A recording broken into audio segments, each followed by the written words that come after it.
So for me, comedy is kind of like the goof, and the Emunah piece is like the neshama. Like we actually need both tremendously. But I feel like comedy is kind of like the body and the kli to like open us up, laugh a little bit, relax, and be besimcha. That in its own right is like dayeno. You checkbox I've accomplished, and then the Emunah piece is sort of like taking all that good vibes and bringing it closer to Hashem.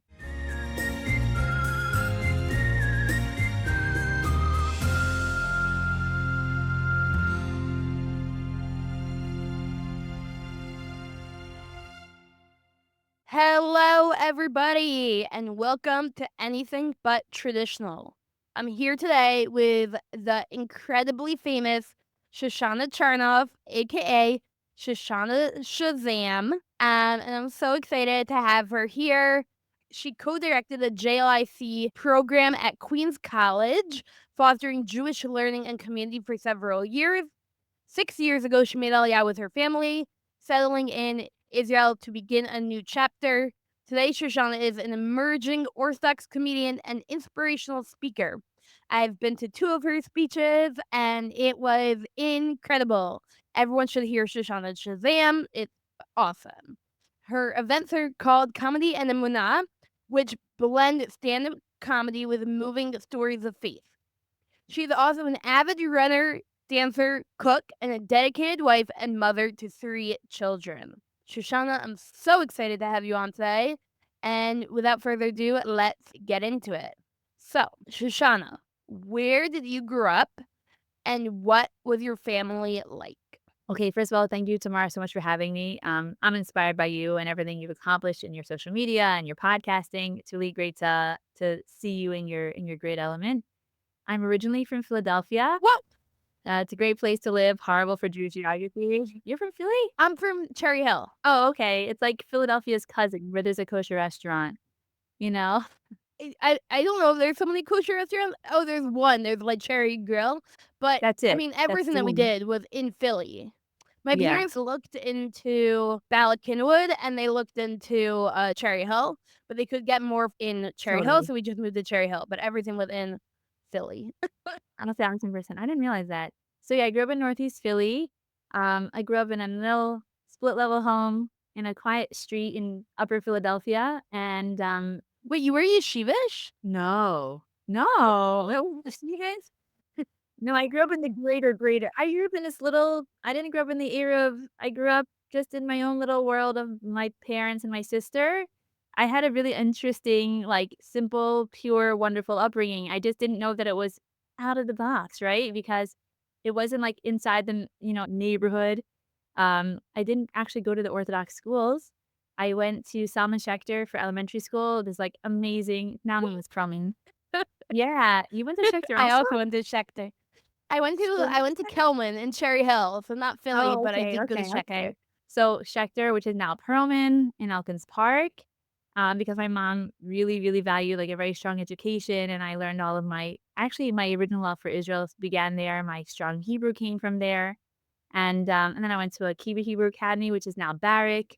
Originally, was located in Lower Merion when I went there, and my upbringing was, looking back at it, I didn't realize like the pure simplicity and like the wonderfulness that it was, because I didn't live in the Orthodox world. We grew up modern Orthodox. We kept kosher, but, like, in the early days, we would buy bagels and cream cheese from the local deli and the amazing hamantaschen, and but it was just like this. It was not like the modern Orthodox where, like, we wanna be like this, but we're gonna stop here. That's too much for us. It was just sort of like my dad.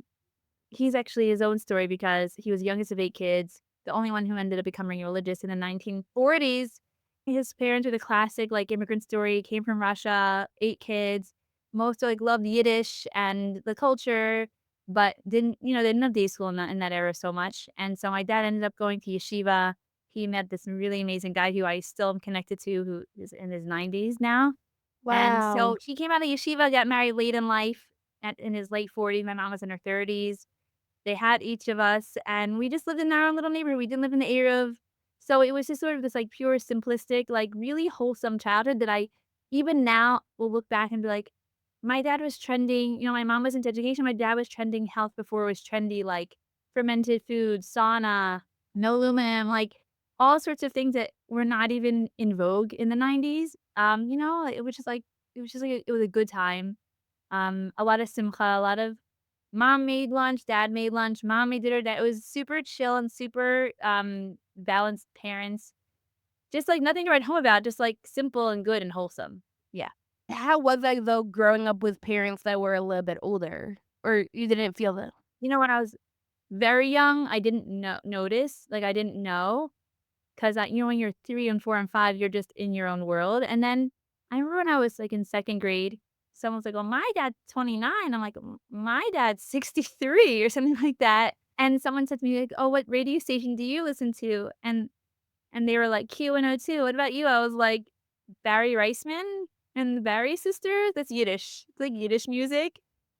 So, I actually Shit. no, that mean people always thought he was my grandfather because he was in his 50s when I was born, but I actually think I wasn't challenged by it. It was just like, "Push it, like, that's just what it is," but there was no busha, there was no embarrassment. It was just like, chill. It was like, "Oh, yeah, my parents are a little older." Mostly my dad because he looked older. My mom was young, like, busy working woman. I How old mean, was your we mom were when she had you? 41.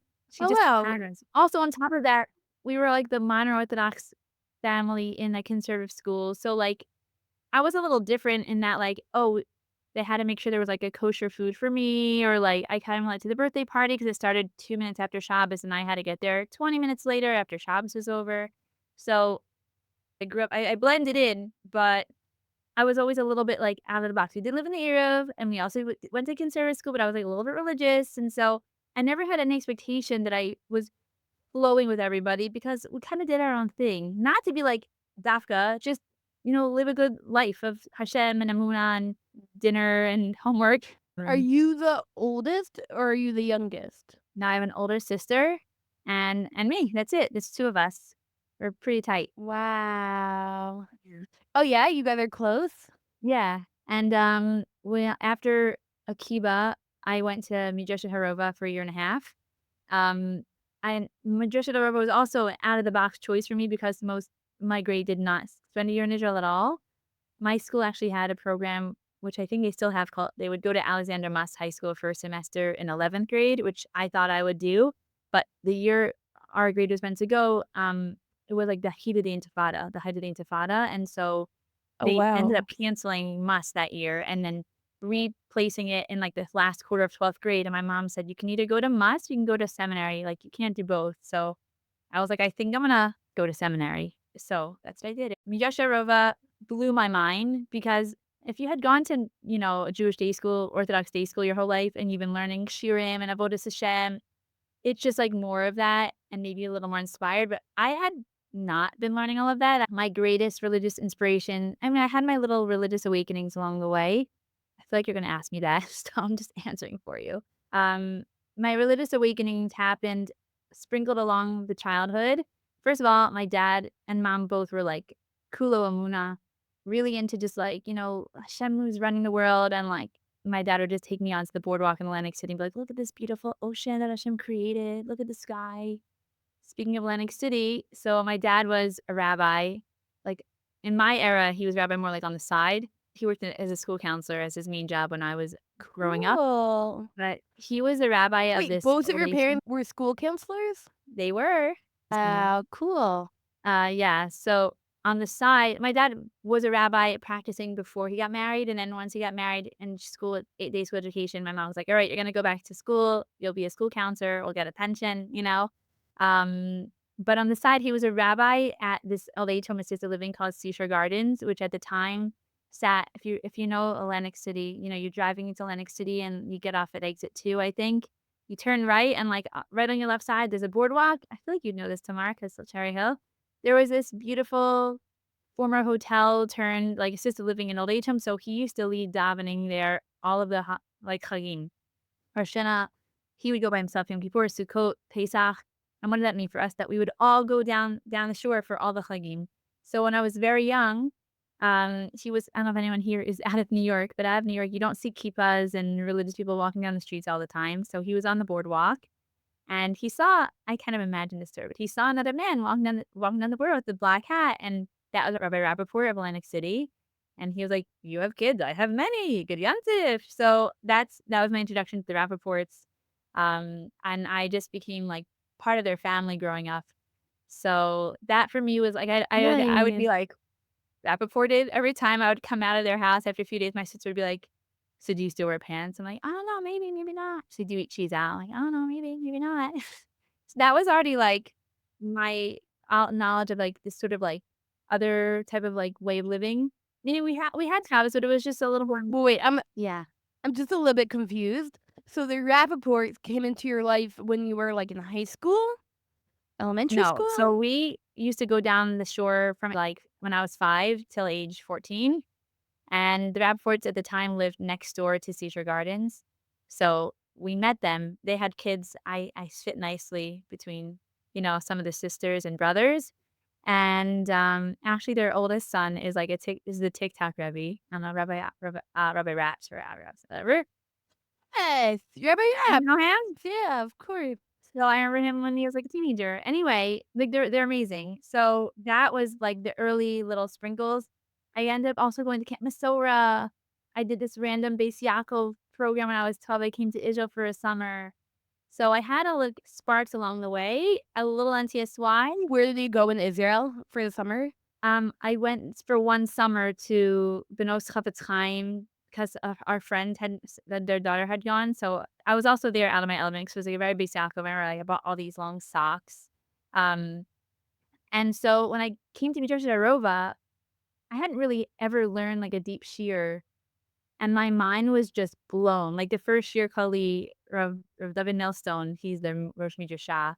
He's talking about Avraham Avinu and Eretz Yisrael, and I'm taking notes furiously, and I'm circling things. I'm like, I had never heard of Torah at Eretz Yisrael. I didn't really grow up in the B'nai Akiva. I mean, I was very Zionistic because I went to all these schools, Israeli Day Parade, but my mind was just blown. I'm like, oh, this is big stuff, big stuff. And so that for me was like I had already a deep love of Israel, just like culturally and Yehoram Gaon and all the Israeli things that we grew up loving and Salman Schechter. But then just the whole element of Torah Eretz Yisrael just like opened my entire world. And on top of that, the only like religious life I had seen growing up was sort of like outside of my own home was sort of like yeshivish, like Lakewood, which is wonderful and great for the people who love that. And then like Lubavitch, which I was like, can I make that jump? Like, can I eat Chalav Yisrael? Like, I don't know. And I didn't know if there was like somewhere in between. So I'm like, I knew I'm going to be something a little strong, but I didn't know exactly like where my path would be. And then you get to Israel and then you see every color under the rainbow of like meat pachats and the Rav Kuknikim and the settlers and like suddenly you're like, "Oh, I can be here. This is perfect." So that already planted this idea. What made you choose Harova out of all the seminaries? It's a great question because it's not like all my friends were going and I knew people who had gone before. I was the first girl in my school who had ever applied to seminaries outside of, I think, like Robert/Lindenbaum and Michal Esther. Like, when I tried to ask around, no one knew about MMY or Harova, or I hadn't even heard of Midrash at Moriah, for instance. So I only knew about Harova because I had discovered wrap skirts from Urban Outfitters in like 2003. And I started wearing skirts when I was like in 11th grade. And thank God, because there are no Frum stores in Philadelphia. So Urban Outfitters had all these skirts, and I was like a scrawny girl with like big curly hair. I would look at what you today call a hipster, like little white t-shirts and like my blazers. And someone's like, "Wow, you would really fit in Midrash at Harova." And I was like, "What's that?" And they just looked at me. They thought I was like a hippie. So you would really fit in there. So like the name stayed in my mind. And there was like a seminary night in, I don't know, Tina, in one of the New Jersey schools. I had a drive-in and you had 3 slots. So I went to Lindenbaum. I had heard of it. I had went to MMY because I'd heard of that. And I had 1 time slot left. And I looked at the list and I was like, oh, Midrash Narova. Someone told me I might be Mat'im there. So I'll go. And that's it. And then I actually I was choosing between Lindenbaum and Harova, mostly because the rabbi from Midrash at from Robiners was Lubavitch, and I was like, my little Lubavitch side. But ultimately I chose Harova, and it was really like a big bracha, like on so many levels. So it was really, really mat'im for me, and I am who I am today, and I live where I live a lot because of Midrash Harova. So you went Shana Aleph, you also went Shana Bet. How many? I went. Shana Aleph, I went for a year and a half. Shana Aleph and a half a year Shana Vet.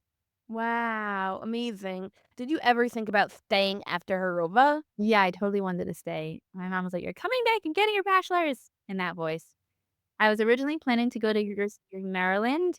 That's where I was accepted to, and it was actually during my Shana Aleph that I sort of had this sort of I think it was Pesach time. I was walking down the street and I looked at my life and I thought about, like, the trajectory of where it could be. 2 things happened. I looked at the trajectory, and I remember I had gone to some sort of, like, camp I had also been in Camp Nesher, this Camp Nesher reunion, and this guy was like, "Oh, where are you going Oh. to college?" I was like, "Maryland," and he was like, "You're going to Maryland? That doesn't make sense." And I was like, "Does it? Does it not?" And I was like, "What does he see about me that I don't see about myself?" Oh, and the third thing was there was a Maryland gathering, and I looked at them with the guys, I'm like, "I see no potential in this crowd." So, like, that's not why I didn't go there, but I thought, what would happen if instead of me being, like, the token Orthodox girl in the classroom, that doesn't have to be my defining, feature or factor, and I could just flow and I could just fly. Like, what would happen if I went to a place where everyone's already religious? I don't have to fight for anything. Not that I had to fight in Akiva, but I was still, like, different when I was there in a certain sense. I want to go back to that for a second, Shoshana. Besides for your Rappaport, what made you want to be religious? So, again, I grew up keeping Shabbos, we kept kosher. We were, like, I call it, like, Hamish modern Orthodox. Like, yeah, I wore pants until 11th grade. But when I was in 11th grade, my dad, was in the hospital for a few days or I think a week or 2, and I remember that was the first time I was like, "Are you there, God? It's me." A situation, and I remember opening a like, when do you ever daven when it's not required? My high school didn't have, like, required davening. I mean, Schechter did, but in high school, we didn't have that. I remember, like, am I opening a sitter because I want to talk to God on my own? That's interesting. Um, the skirts, by the way, happened because I was working at a Judaica shop that summer, and my mom was like, maybe you should wear a skirt in the Judaica shop," and that's when I got my Urban Outfitter skirts, and then I just was like, "What if I didn't take them off?" I had this sort of also inclination when I was 12. I was, like, doing a little skirt thing, which for me was my way of being like, "I wanna do this thing," but when I switched schools in 7th grade, I was like, I can't be that girl," you know? By 11th grade, this is, like, classic, like, something in your life that's hard is happening, and hopefully you look inwards and you look upwards, and that's a moment where you're like, "Hey, Hashem, like, I see you, and I see you see me, and I see you see me seeing my dad, and I see all the C's," you know? And for me, Yeah. that was sort of like a connection and, like, wearing skirts walking the first day of school of 11th grade wearing a skirt, I didn't make any announcements. I wasn't like, "Everybody, I've changed." I just was like, "Here goes something." That was my way of being like, "Can I do this?" 'Cause I was already kind of going through, like, an internal change. It was really slow. I like to think about my change more like a cholent than a microwave. I actually didn't grow up with a microwave. I once asked my dad in, like, high school, I said, "Dad, should we get a microwave?" He was like, "What for?" I said, "You know what, I like to make the dinner quicker." And he was like, "What's the rush?" I was like, "Ah, yeah, yeah, yeah, yeah, yeah." So, like, I've been someone who does most things I do them slow and steady. Like, that's the kind of change I feel is, like, long term and sustainable is, like, this slow and steady change. So, that was the beginning of the religious change, and then I think Joshua Harova sort of just solidified what I was already doing. Even just, like, changing the culture, like, in my high school's culture, everyone gave a hug. The boys, the girls, the rabbis, it's like, "How you" even the rabbi visiting me on Thanksgiving was like, "How you doing?" I'm like, "I'm seminary. Do I need to grow a beard?" It's actually crazy because we had that same issue because we went to a conservative school growing up. And so the rabbi was staying at the Imbal or something, and he saw us when we were like there one year, and he like gave us a hug, and we're like, "Oh, okay, like great, you hug us. That's interesting." And Yeah, he's like the totally. principal of the school, and he's like, "I'm gonna give you a hug." I do really have tremendous Hakarat Tov for, like, every institution that I attended. Like, first of all, Solomon Schechter was a wonderful place, and I all of my foundation of loving of Israel and Hebrew and just, like, seeing what a positive learning environment is and can be, that place is amazing, and Akiba also taught me to think out of the box. They taught us about all the denominations. We had courses on all, like, the major religions, an amazing musical theater department, which I was part of. Um, amongst some of the things. So I have a lot of hakaras hatov for all of the people there who helped shape me and define me because that for me is like it's fun to then re-enter into that sphere as looking at the religious woman and be like, bam, Jewish Federation, bam, like reform of life, and I know about it. And people are like, what, you from Vermont? Bitch?" I love everything that I know, and also I learned how to ask questions and how to write papers and how to look at the world through different lenses. So no bad things. I totally, totally relate to you. I mean, I became Orthodox when I was going into 7th grade. So I switched to an Orthodox school. And then my last summer at Camp Vermont was going into 9th grade. I don't know if you know this about me. I think I might have told you this, but I went from Camp Vermont to Camp Seg to Mifflelet. Oh, wow. Find me someone else that had ever done that. That's That's amazing. like my like That's amazing. that's my fun fact, you know? That's a really Yeah, fun fact. I think it's crazy. That's amazing. I wanted That's to like ask you more. Were you a very big theater kid? Like, were you very into like being in the musicals? Were you like the star of the musicals? so yeah, I was in the musicals. I mean, elementary school, we had our shows. I played Lily St. Regis from Jersey City and Annie in 6th grade. 7th grade, 8th grade, ninth, 10th, 11th, 12th, I was in the musicals, indeed, singing, dancing. Some of the best people are in those musicals. Some of those people are now Lubavitch Shlochim in Delaware and Frum guys in Lakewood.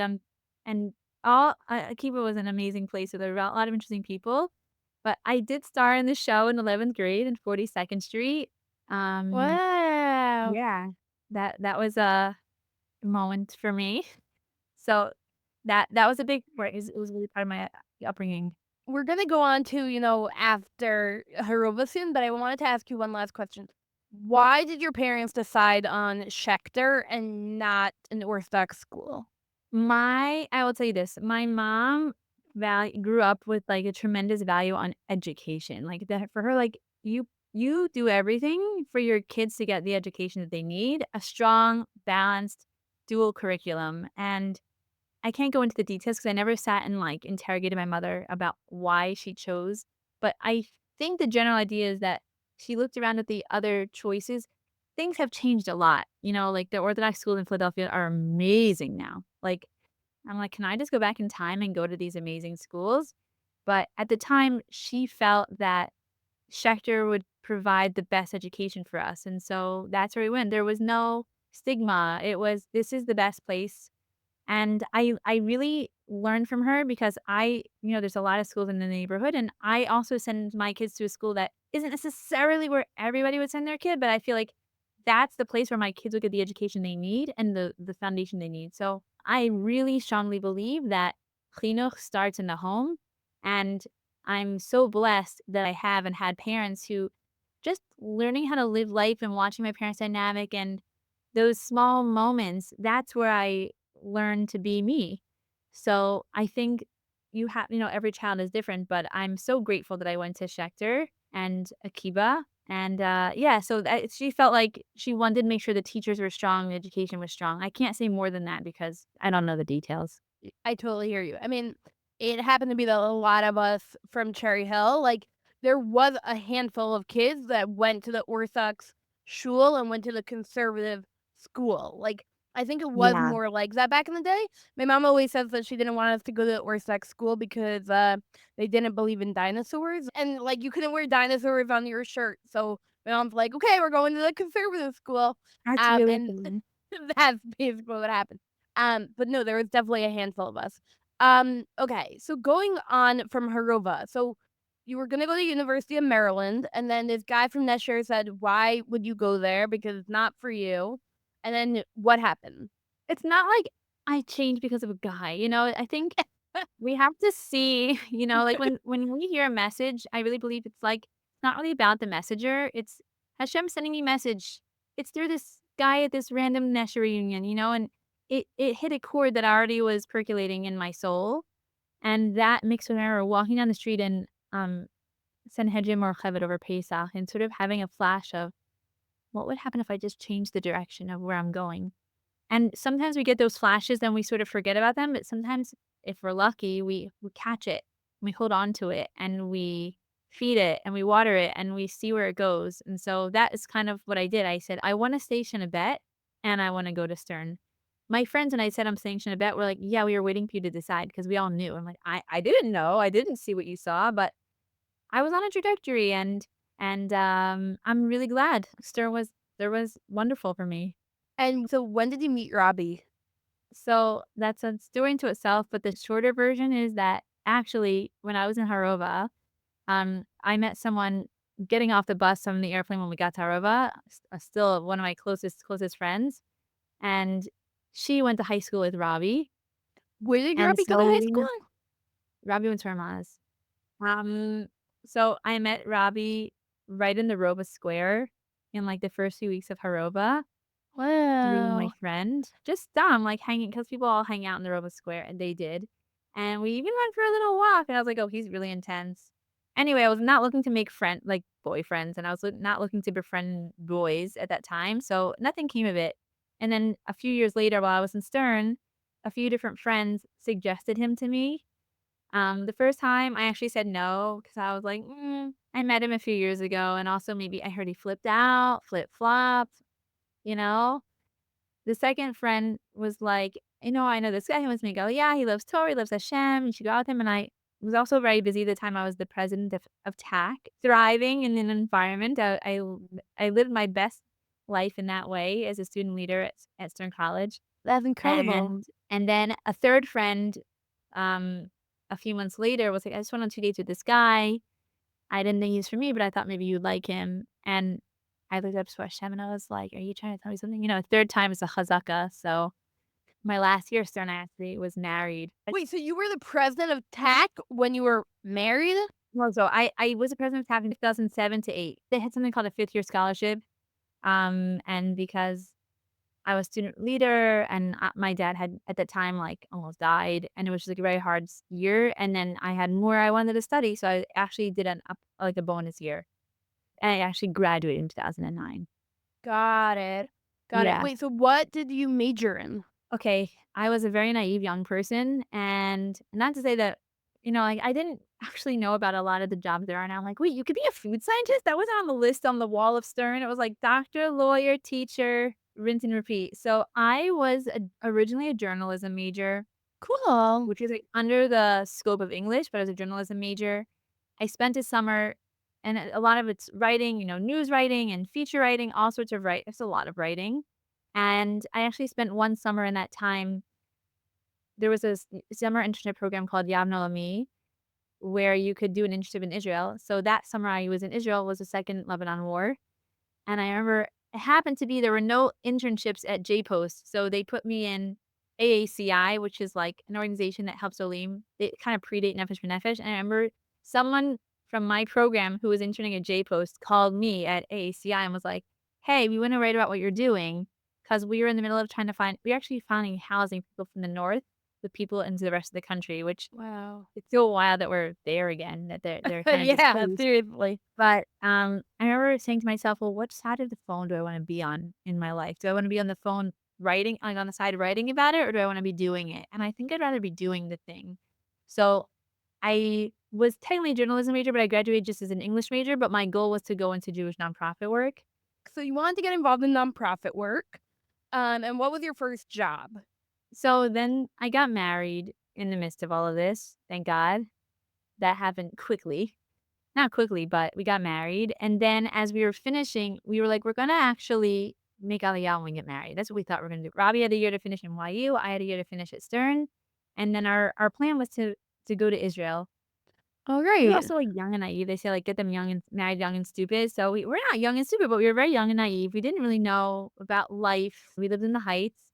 We took only, like, used furniture except for, like, we got new beds because we thought we're gonna not take this with us. We're gonna oh, we decided we're gonna go to Grus. We're gonna make Aliyah. We're gonna go to Grus and make Aliyah toch kedei, like, while we're there. So we went to Grus because Robbie realized he wanted to be a rabbi. It's like, "Will you rabbi me?" "I do." King Yeratzon. So we were in Grus, and while we were there, we went to go meet with a shaliach, and they were like, "Okay, you're gonna need to do the army." And he's like, "What?" And on top of that, like, while we were there, we had thought we were gonna make Aliyah at that time, but we were told, a few different things came up that said it's maybe not the right moment to make Aliyah. So we said, okay, we're not going to make Aliyah. We're going to stay in Greece we were there for 2 years.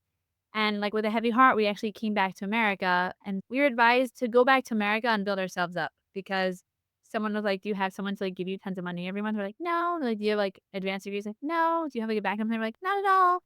And they were like, okay, good luck with that. Go back to America, make something of yourself, and then come back. So 100%. because we were in gross and that was sort of temporary, the job, I worked for the JNF, but it was like, I didn't really get started. Like that wasn't me like starting the career path. It was sort of, I was still American. It was sort of like make it work. And then when we came back to America, I worked for Aish New York for a year, Jewish nonprofit. And then I mean, our fertility is like a separate conversation, but I had a, spoiler alert, I had a baby. But you'll hear more about that in a moment. And then after that, we started JLIC. So that was sort of like where things got started and interesting and fun. You were at JLIC for a while, right? We were the JLIC co-directors and educators at Queens College. We were the first couple at Queens College for JLIC. We were there for 6 years. Wow. Um, I had no idea what Queens was. I'd never been there until we went for our interview, but it was a really wonderful place to live, great people. I love the supermarket there, Seasons, a lot of good people, and, we were there for 6 years. We didn't know when we came how long we'd be there for because we knew we were making Aliyah, but after a year or 2, we were like, "We can't stress, we need to just be present in where we are, and, like, when the time comes, the time will come." And you have 3 children today, and they all were born in Queens. All of my children were born in America. Yeah. Wow. Thank you so much for listening to this week's episode of Anything But Traditional. I am really enjoying having Shoshana Charnoff on. I feel tremendously honored that she came onto the podcast and shared her story. Pretty soon, we're going to be hearing about her fertility journey, Aliyah, more about Queens, and I'm really excited for you to continue hearing her story. I just wanted to remind you guys to please leave a review on Apple, Spotify, and YouTube. Follow on Apple, Spotify, and YouTube, and rate on Apple, Spotify, and YouTube. I'd really love to hear your feedback and hear from you guys. I hope that you guys are really enjoying the podcast. If you have guests that you want to recommend that I should have on, if you want to come on yourself, definitely be in touch. I also want to remind you that I am a content creator. I work in influencer marketing and social media management. If you or someone you know is looking for any of those services, feel free to reach out.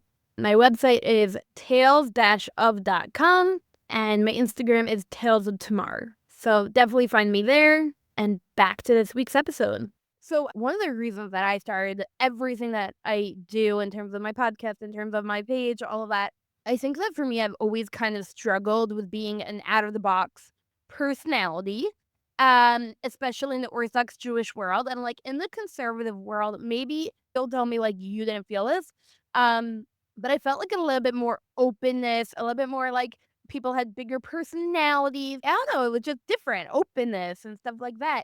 And one of the things I really struggled with for a while in the Orthodox Jewish world is that, like, I'm very open, and most people are not.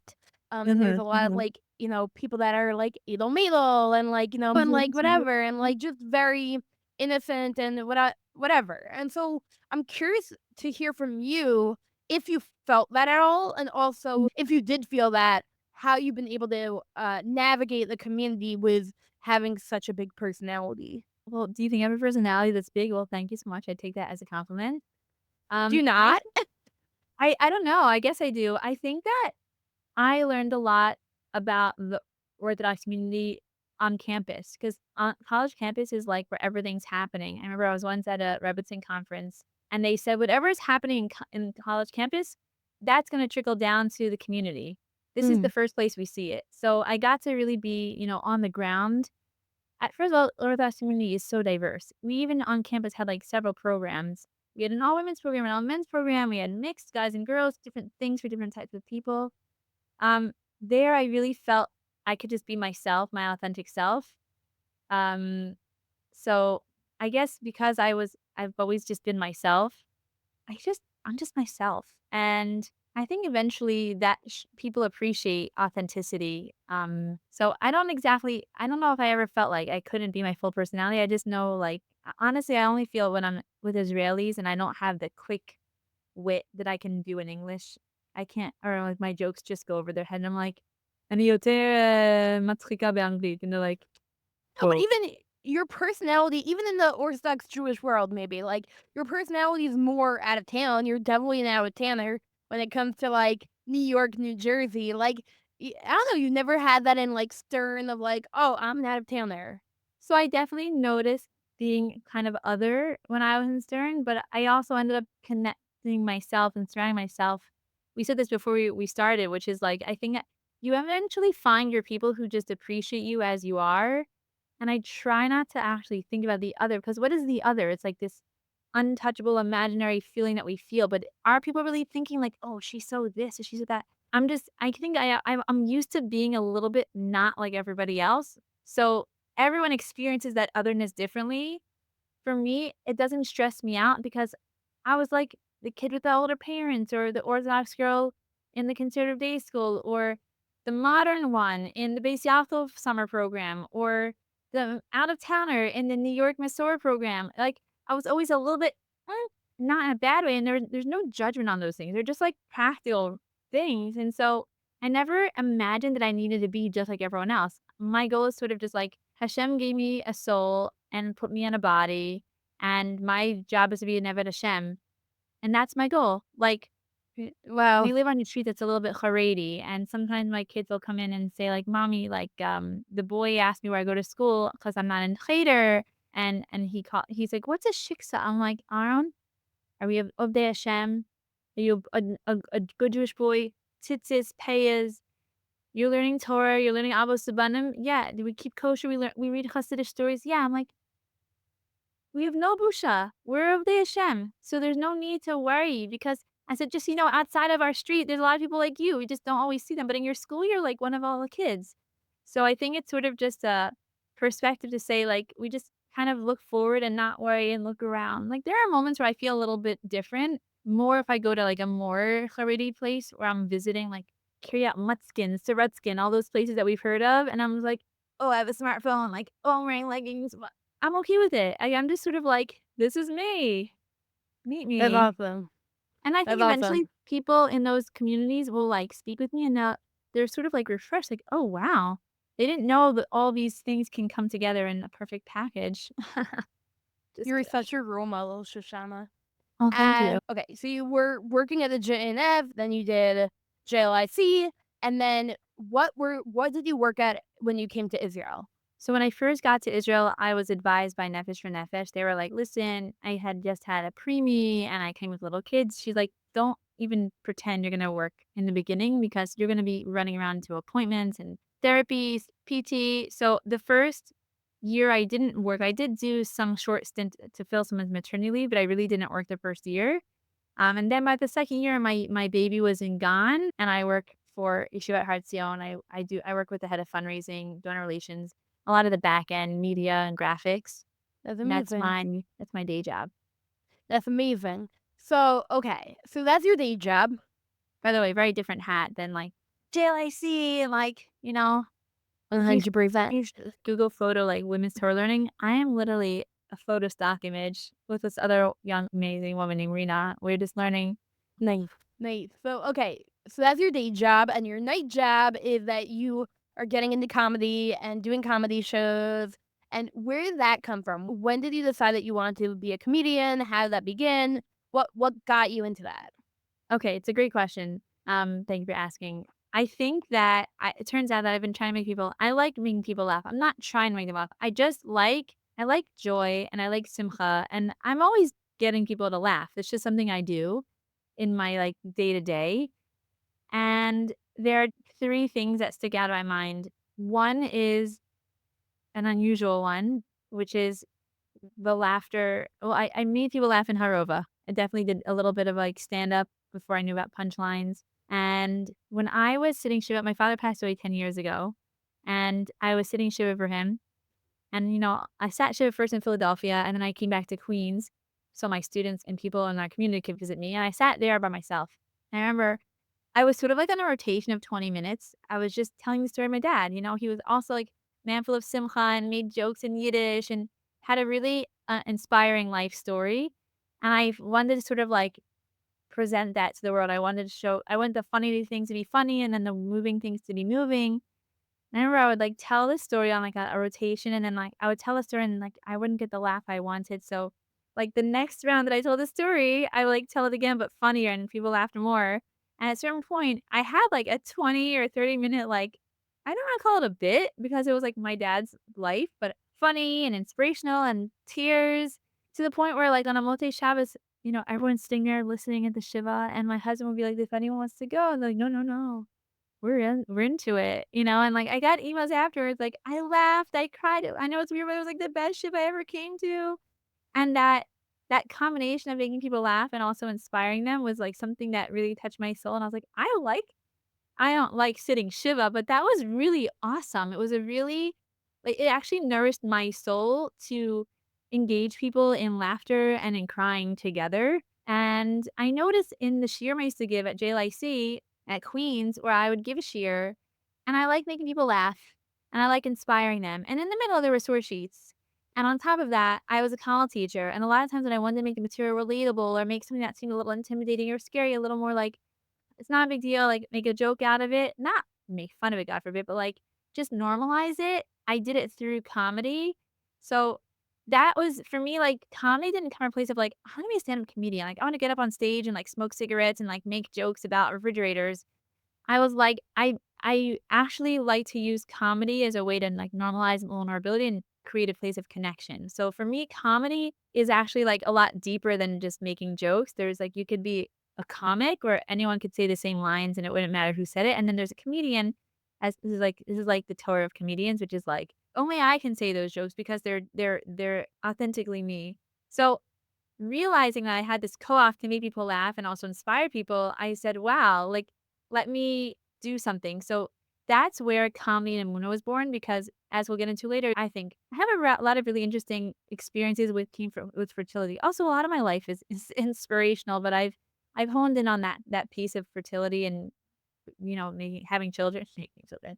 Um, but I learned along the way that if I wanna make people laugh really hard and then inspire them really hard, I need to actually build and strengthen my comedy muscle as it stands by itself. So that's why I've been going to open mic nights, Tel Nice. Aviv, Jerusalem, Nefesh B'Nefesh, and I love seeing your bits, and it's always fun to hear you and oh, be thank part you. of your audience. I actually realized that in the beginning I said that I went to 2 of your shows, but I've actually been to 3 of your shows. Ooh, which So, ones? well, I went to the one in Mishkafayim, the one in the Beis Shamir, and there you did one with Hani Scutch and Oh, yes. Yes, yes, yes, yeah, yes, of course. and Joan, So who was also a guest on the podcast. oh, she's great. They're both great. Yeah, yeah. So for me, comedy is kind of like the goof, and the Emunah piece is like the neshama. Like we actually need both tremendously. I've been listening to 6-minute sitter snippets with Rabbi Ephraim Goldberg recently. I just started, and he's talking about the bracha Asher Yatzar, which is thanking Hashem for like all the parts of our body that are closed and stay closed, and all the parts of our body that are open and have to stay open. And anything didn't work, our whole body would fall apart. But also Elokai Neshama, which is its tefillah, which is he says that the Vilna Gaon says that Asher Yatzar is for our goof, and Elokai Neshama is the same similar bracha for our neshama. That it's this wonder that our neshama can stay inside our goof all the time and not leave. But I feel like comedy is kind of like the body and the kli to like open us up, laugh a little bit, relax, and be besimcha. That in its own right is like dayeno. You checkbox I've accomplished. And then the Emunah piece is sort of like taking all that good vibes and bringing it closer to Hashem. Nice. Wow, nice. So, okay. So now that we've covered comedy and your career and Aliyah and all that, let's go back into your fertility journey. I know that it started when you were in Grus. So Yes. Oh, let's go you back to that. remember. Okay, I've so seen you 3 times. yeah, so get married, mazel tov, and I was just a regular married young woman thinking like, okay, we're gonna start having kids, and it didn't exactly work that way. I had my first miscarriage in Grus. It was one of these like very naive. I didn't even know. It was actually. I had a lot of halachic shilas, like, along the way. I remember having to get or bring my Ben Narsh all these shilas, and in the end, he was like, "Have you seen a doctor about all this?" And I was like, "Oh, I hadn't thought about that." Very naive. I love Rob Ben-Narsh. He's great. We actually had to go to the doctor, and he was like, "Oh, your numbers are actually very high, but we don't see anything, which means you probably have possibly an ectopic or borderline ectopic pregnancy, which is quite dangerous. You need to go to the ER right now." And that's what we did, and they had to, like I had to have a DNC because that was my introduction to, like, fertility, like, borderline ectopic pregnancy. I found out that I had a heart-shaped uterus, which is, like, so on brand for me, you know what I mean? 'Cause, like, I'm so loving. Oh. Um, so that played sort of a role along the way, and I had miscarriages. I had them. I just sort of, like I had a few.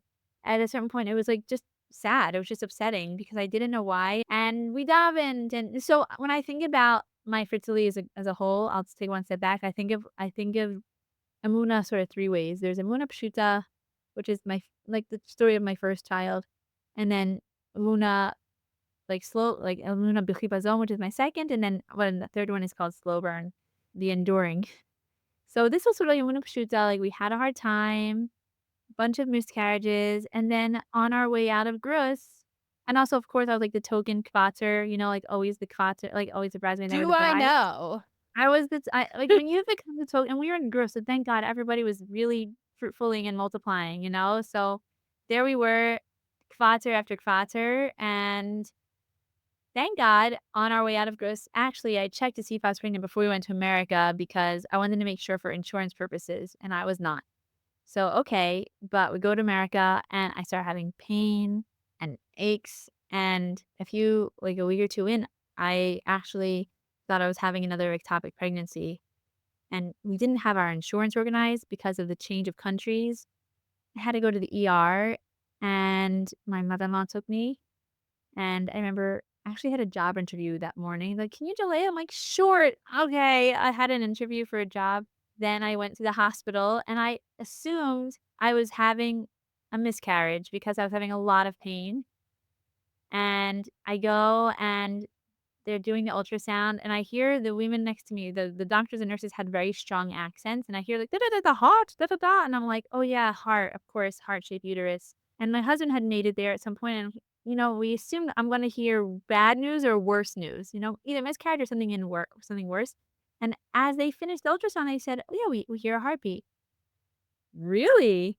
And I remember, like, wheeling me out, my husband's like, "So what'd they say?" I'm like, "Heartbeat." He's like, it was really, really wild, and that was how we Wow. found out I was expecting, like, my first child, and so Wow. that was sort of like I feel like that's the Emunah Pshuta, where, like, we had a hard time, we davened, and it ended good? Like, we had a really pretty uneventful pregnancy.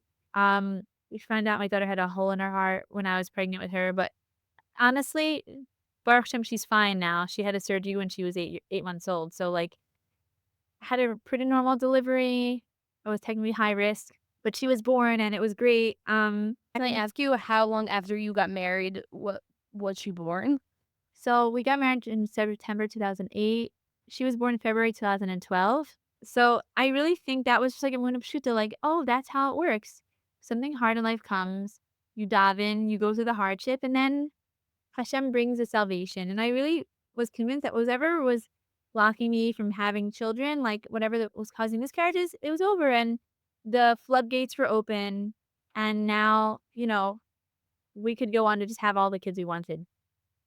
I do think like there's like a certain like idyllic time when I think it was when you're pregnant with your first, like you finally got pregnant, you don't really know what it means to like give birth and be up all night. And it's just a good time.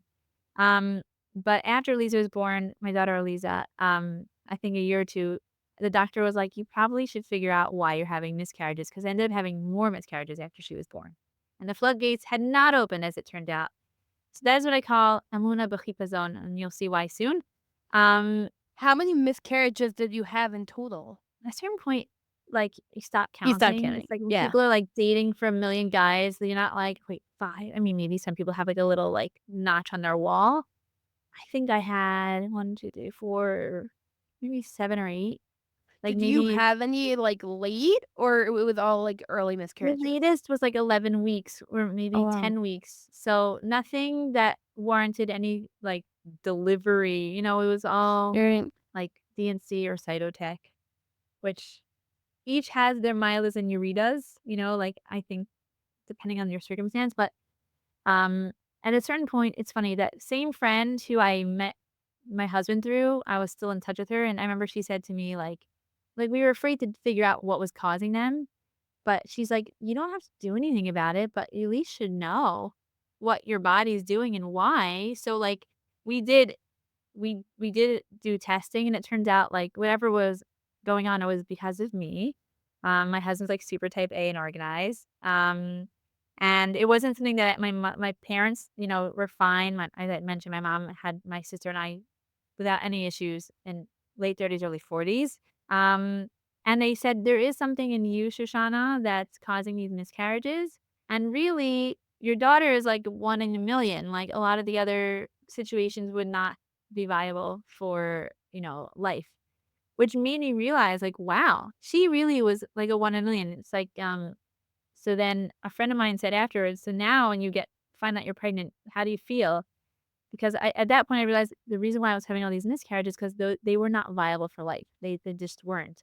Um, so it made me realize, like, imagine I would say to myself, like, no one wins American Idol, right? But Kelly Clarkson won American Idol. That's how I thought about pregnancy. Like, assume it's not gonna go, and then if it does, that's great. But Mhm. I wouldn't stop there and say I had, like it was a really tough thing to learn. It was painful, I cried a lot, but having that revelation gave me, like, the clock to say, "Okay, science this is what science says, but I also know that I can make babies because I made one." So for a while, I just, like, did nothing, went on with life. I was very busy as a campus educator. The other thing that was, like, a big thank you Hashem was to realize, like, any miscarriage I had, which we know a miscarriage is a way your body's saying, like, that egg is or that baby is not viable for life. So that's in my mind, that's a gift because we wanna have not just a child, but a healthy child that will live, a very good, meaningful life until 120. Amen. Um, kind of yeah, and at a certain point, I realized I had been learning about Chana Hanaviyah, and I thought about the way she davens for Hashem because she realized there's nobody else who's going to daven for her, and then there's a revelation of, like, surrender, like, my daughter was at this point, like, I think 3 years old, which is not, like, in the scope of the world, like, a long time, but when you're trying to have another baby, every month, every year feels like eternity, and the neighbors are like, "So, okay," and you're like, "Oh, I am we're in the parsha. We're trying our best." Um, so at a certain point, I kinda just surrendered, and I was like, "Okay, Hashem, there's nothing I can do in this situation. It's really up to you. It's really there's nothing I can do." And the surrender, which I think is like a very deep, like, Hasidic concept that I didn't know, but surrendering really allowed me to let go of the fear separates us from ourselves, the fear of what if my daughter's an only child? What will my husband say? What will my in-laws say? What if I can't give my family more good Jewish grandchildren? Am I a failure? Does this define me? But that fear is, like, kind of what separates us from ourselves. And then I said, well, if that's the fear, like, what's the polar opposite of that fear, of that doubt? And that's joy, and that's connecting to your soul, and connecting to Hashem. And so, um, that's sort of like a revelation I had just along the way, which really helped shift my entire perspective of you may say, "Well, nothing happened." It's like, yeah, something happened. I had a perspective shift, and that's the biggest change. In the meantime, we actually were given this great gift to go to Israel for the summer as continuing education. So my husband went back to yeshiva. I went and learned Nishma. My daughter was in like a little camp somewhere in Yerushalayim, and it was like really like this little mini geula. Like we just forgot about everything. We just like let ourselves live this like wow, one day we're gonna maybe we'll live here for Zohar. And we spoke with someone named Rav Morgenstern, who was a Talmud of Rav Elyashiv. He said, "Listen, the doctor said you should do PGD and IVF, which is when they choose the healthy eggs. You do IVF, or you could do it the old-fashioned way and just wait because it's up to you. It's really, really up to you. It's up to the wife. It's your body. It's your life. And I looked at myself and I looked at my soul and I was like, what's the rush? Right? It's like the old adage of my father, what's the rush? Meaning like I want, but at the same time, like I have a Emunah Hashem that if he wants me to have another baby, he will bring it. And my body can do it and I'm willing to wait. I have time. So that's what I did. I decided I want to do nothing except for just live a regular life. And I dropped the fear and I'm like, I'm not scared anymore. I'm just gonna be. And wouldn't you know, a month after I came back from America, I found out I was pregnant with my son. Wow. So that was pretty awesome. It was just sort of, but it wasn't even like, it was like, yeah, because Hashem is with you. Hashem is just with you.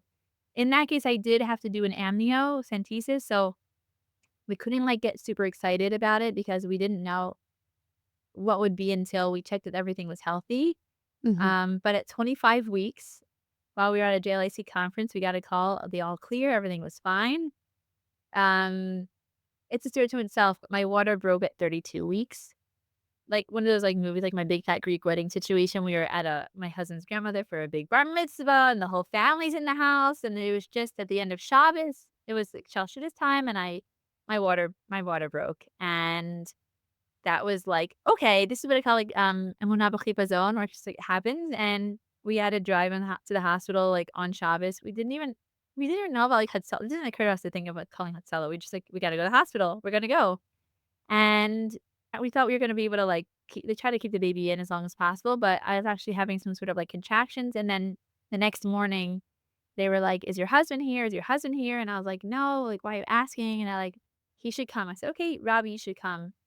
By the way, you can hear a lot more in detail with, entertainment and jokes along the way in my live show. I'm keeping it a shorter version, but Bekitzer, it was like water broke the next morning. Bring your husband. You're having a C-section when, as soon as you finish signing these forms, they wheel me into the C-section room. Justin Bieber is playing. I'm like, "Okay, we're gonna turn off the Justin Bieber. It's too late to say sorry." And, I, like, established my Jewish "What's your name, doctor?" She's like, "Dr. Moses." I'm like, "Hey, Jewish Wi-Fi has been established." Like, "What's your name?" "Dr. Shefa." I'm like, Shefa is, like, all the goodness now. "Okay, great." One thing I'll add here is nobody was actually with me when this was happening because my husband was on his way, and no one expected I was gonna go have a baby. So when they wheeled me to the hospital room, I actually visualized like, escorted, like, the Hasidic pictures with all the Rebbes, like, walking together, and mixed with the story that we always hear that our great-grandparents and our great-great-grandparents are at our chuppah, I kind of imagine, like, all of my people, my father in Shemaim and the Rogatchover, which I haven't mentioned, but he's a big part of our story, and all of the holy people sort of, like, escorting me, bringing me to this hospital room, to this, C-section room, and my husband made it, and I had a C-section, and bam, I had a baby born at 32 Wow. weeks. He was in the NICU for 23 days. He had his birth 2 months later, and he's named after my father, Aharon, and he's named after Yosef Atzadik and the Rogatchover and Rabbi Yosef Shalom Yashiv, Aaron Yosef.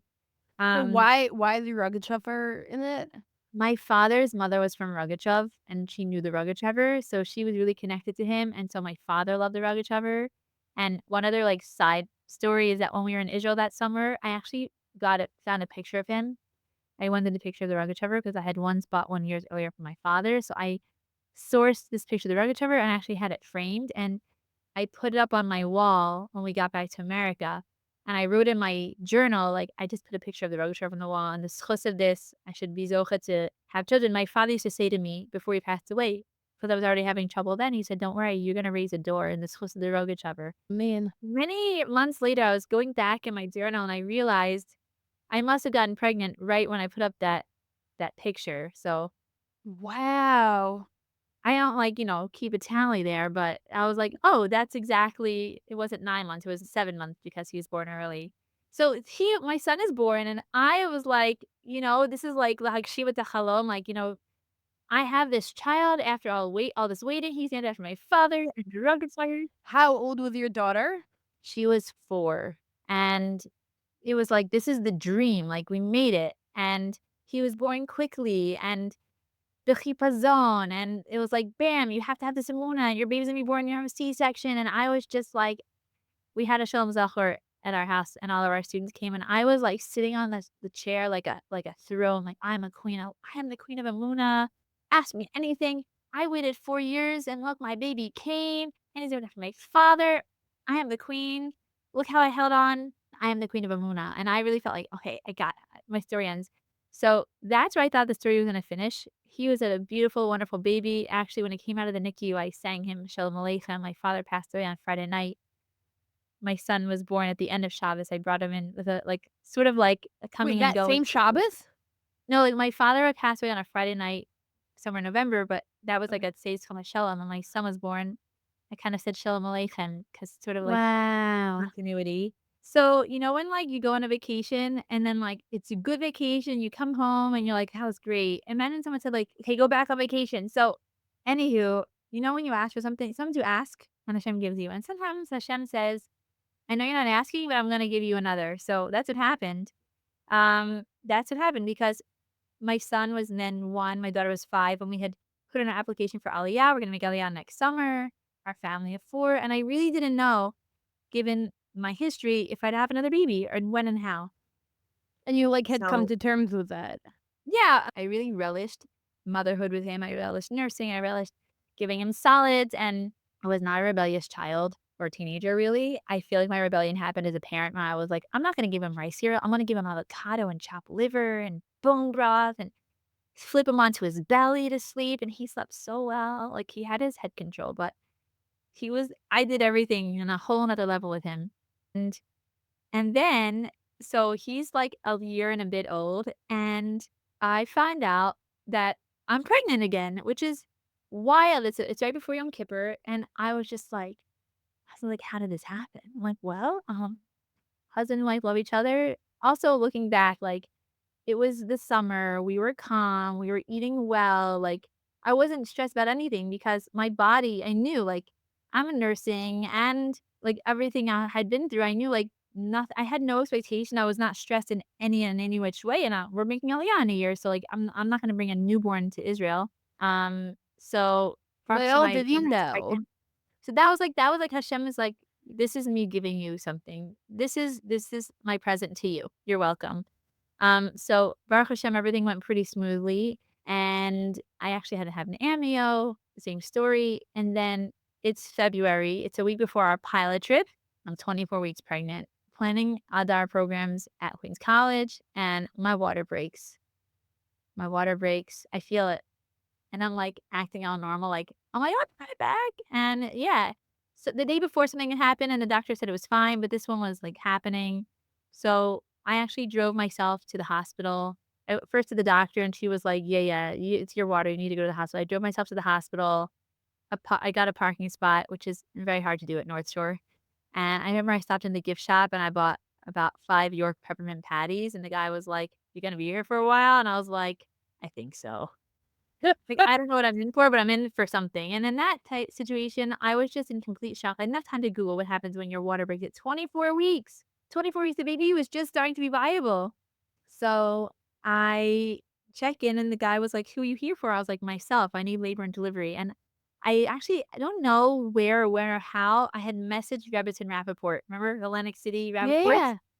And I see this message in big cap letters. Tracht gut, then sein gut. Think positive, it'll be positive. And that was like one of my switches of like, oh, I forgot about everything. So I was in so much shock. And that's going to be my mantra during whatever just that's about to happen happens. Like I had no idea what would happen with the baby, what would happen with me. I felt completely vulnerable in my body and scared.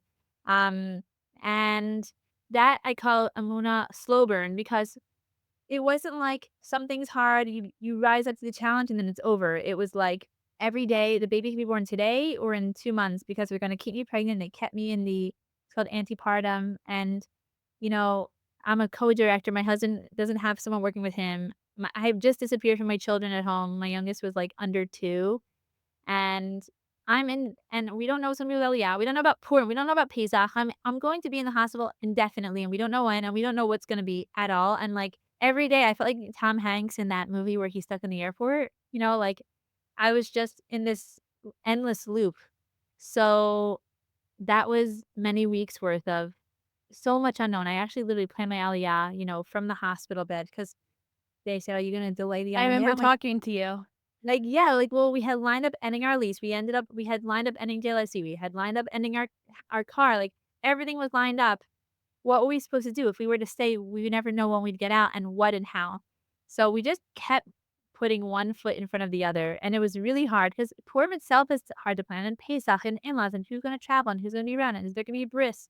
Um, and there was one other small detail that, see, this is one of these examples where there's like sometimes like people talk about stigma, and I remember when I had my first miscarriage, I didn't know it was like a thing. People don't like discuss it. But then I learned it's a stigma, but then it's really not because, 20% of all pregnancies in the first trimester end in miscarriage. It's something I tell my college just to normalize it. It's just the body's way of working.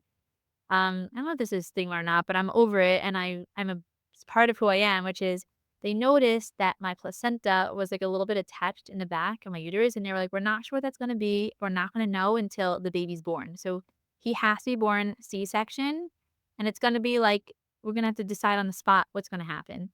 So I did eventually go into labor at 27 weeks. So like every day I stayed pregnant was a big bracha 'cause he went from 50% viability to 100%.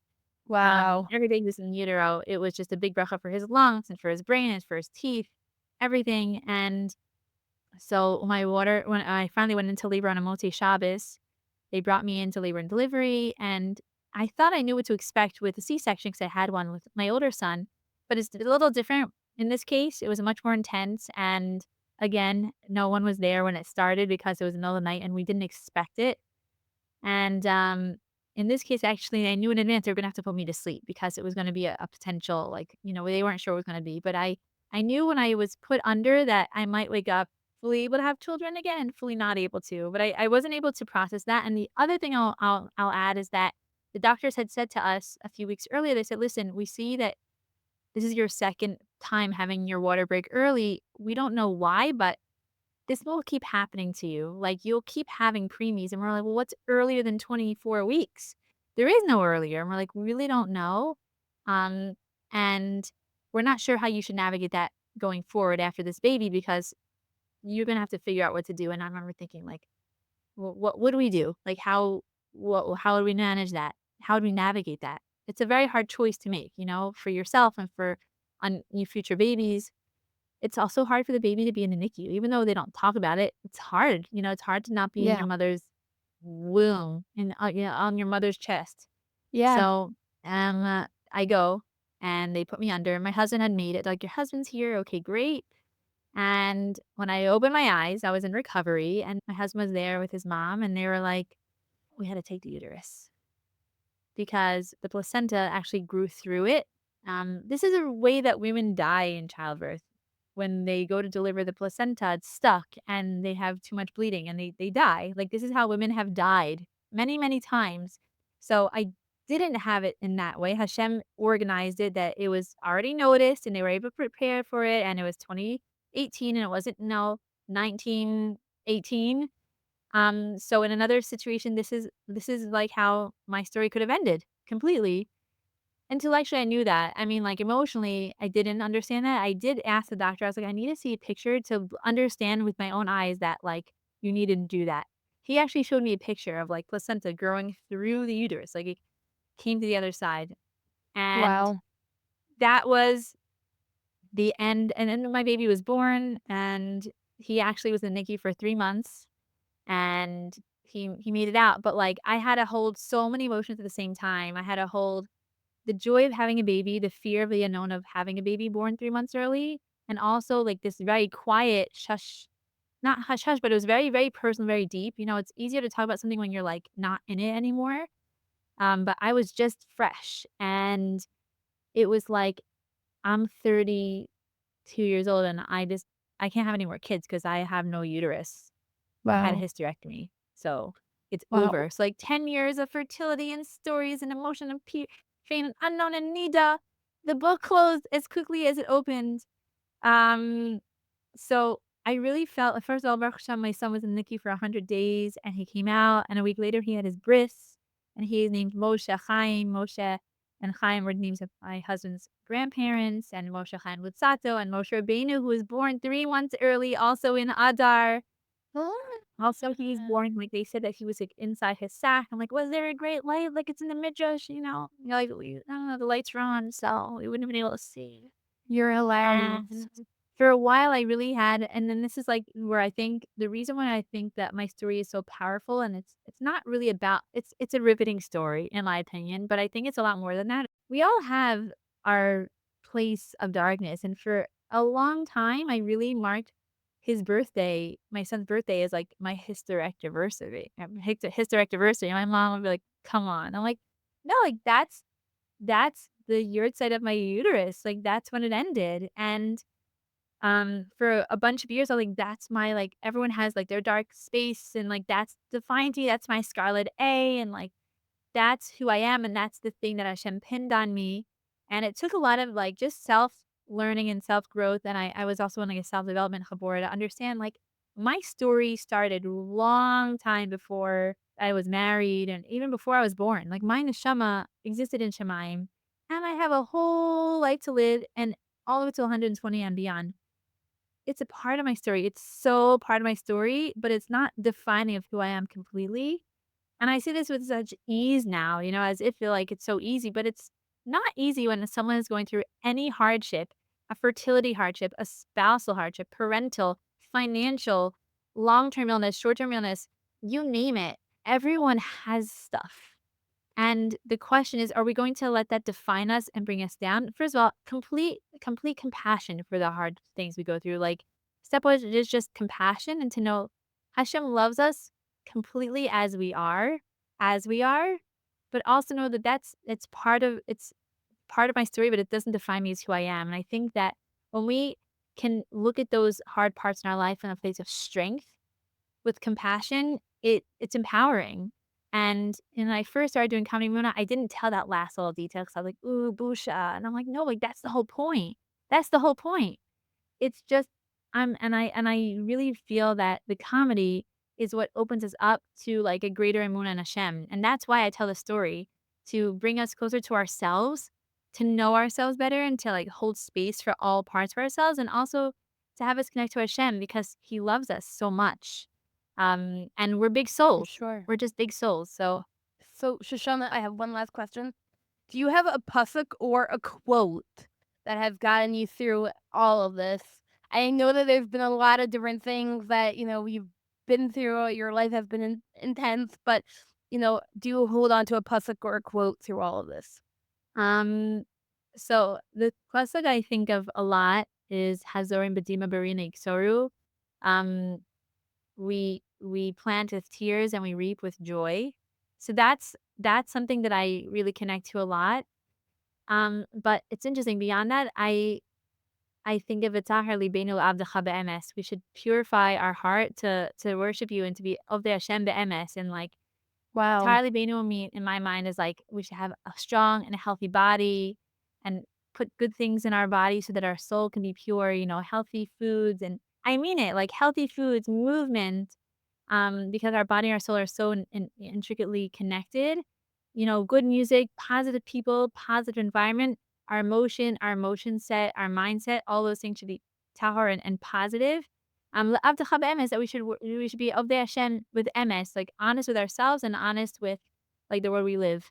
Wow. Because I don't my pasuk isn't about that story because as I said, the Jewish people were on a journey. You know, they had many stops in their journey, but it's just part of the story. And one other thing I'll say is like we think of Rabbi Akiva sitting at the destruction of the Beis Hamikdash. You know, a few rabbis got together and they're all looking at the destruction and everybody's crying, he's laughing. And they're like, Why are you laughing?" He said, "Well, the same Nevuah that said that the Beit HaMikdash would be destroyed also said that it will be rebuilt. So if I see it destroyed, it means that the redemption will come and the Beit HaMikdash will be destroyed." And the laughter is not just the laughter on a surface level. The laughter is very deep. Laughter is yitzchak, kitzchai. It's like when you see the end of days, when you see the end, you can also see the MS. And when you see the MS, you can laugh because it's an MS laugh. Beautiful, beautiful. Thank Well, you. thank you so much, Shoshana, for coming on. I really appreciate it. Can you quickly just tell people where they can find you if they want to hire you for a comedy and Emunah night, or if Sure. they want to just get in touch with you for any Definitely. reasons? So I'd love to come to community, just comedy, men, women. I'm happy to do comedy for anybody. Comedy and Muna is for female audiences. I can go from, young adults, seminary, until old ladies and bubbies and everything in between. I'm in Israel. You can message me on Instagram. My handle is Shoshana Shazam. You can email me at shoshanashazam@gmail.com. If you want to bring me into America, I'm happy to do a tour. I'm just building my repertoire right now, but bring me in. You will not be sorry. You'll be so, so happy, inspired, and elevated. Thank you, Tamar, for having me. Amazing. Amazing. Thanks, Shoshana. All the best. All the All best. the best. Bye. Thank you.